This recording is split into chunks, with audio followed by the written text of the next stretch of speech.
Hey guys, this is going to be my review of What If, which is the new Disney Plus Marvel show. And the first episode is called What If Captain Carter were the first Avenger. I paused there because it's a bit confusing, the Captain Carter instead of Captain Marvel or Captain America. I almost paused and said the wrong word, but yeah, what if Captain Carter were the first Avenger? So the title of the episode really gives a big clue to exactly what's going on in the premise. And yeah, this is the latest Marvel show from Disney Plus. It's an animation. How would things look if things just took a different turn type thing? So there's a very, I guess, anthology style feel to it. Right there as like the narrator, he calls himself the Watcher. I think his narration actually has a very sort of Star Trek type feel to it. Partly I guess because you've got the shots of like space and stuff, but so I'm assuming he's going to be telling all the stories each episode. Obviously this, you've got Hayley Atwell, you've got Toby Jones in there, Stanley Tucci. Back to the start of the Avengers, back to World War II, where they're fighting Hydra for the first time when they're trying to like end the war, and they come up with this serum for like a super soldier. And the ideal candidate from their point of view is Steve Rogers, aka Captain America. But things don't go to plan. He gets shot before he can take the serum. So Peggy Carter takes the serum instead, and she becomes the first Avenger and the one to fight the war to try and end it. And you get a nice little quirk, a nice little twist where she's actually, because she's like British, she has like a UK shield and uniform. So it's almost like, yeah, in a way she's Captain Britain in some ways, I guess you could say. But it sort of looks at like the sexism of the time, because like the boss is really pissed and they, in his words, I guess, wasted the serum on a girl, and so it gets into that sort of stuff. But that's the premise, and she's the one to actually fight it, and it didn't really do much for me. It sort of feels a bit like it's sort of an entry level type for like people who were like maybe casual Marvel fans, or sort of people who were, I guess, if you quite young, you've got quite young kids, although there's quite a bit of action in this, but I guess you could sort of introduce them to the Marvel universe through this kind of thing.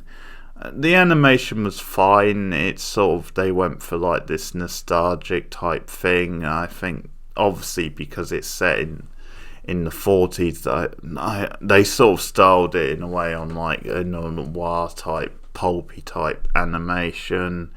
I guess it was just a bit funny seeing that in like a modern show, but you could see what they were going for.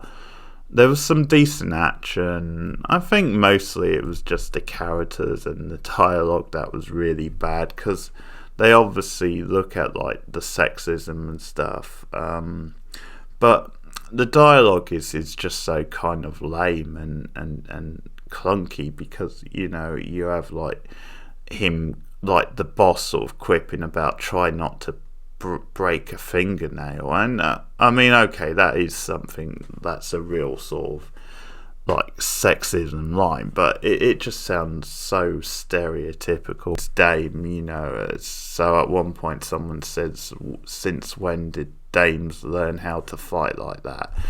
And it's just bad dialogue to listen to. Peggy's accent really distracting. It feels they just don't do anything that interesting with it. It's like it just feels like in some ways she's not that different than if she was just regular what you're used to. Like the relationship stuff with her and Steve was like really bad, really annoying and distracting, and in a way didn't need to be there. I mean, you know, if you're gonna do her being this first Avenger and fighting Hydra and stuff, then just make her the sort of focus. You, after a certain point, you don't really need Steve Rogers around. Not really, just bring him back at the end or something. But I think it was mostly like the dialogue and the characters that just felt really lame.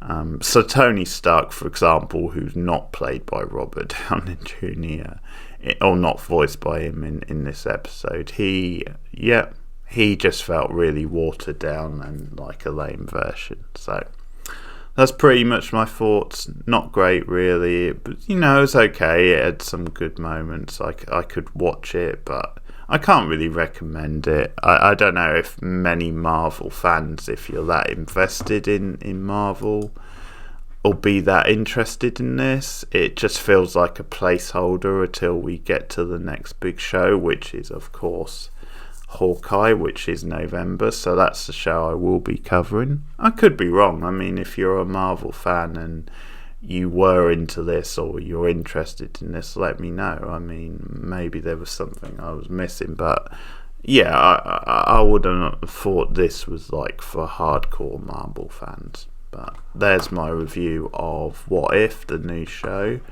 I won't review anymore because I don't think there'll be that much to talk about. But in any case, let me know your thoughts in the comments below. Like and subscribe and share me out on your social media feeds.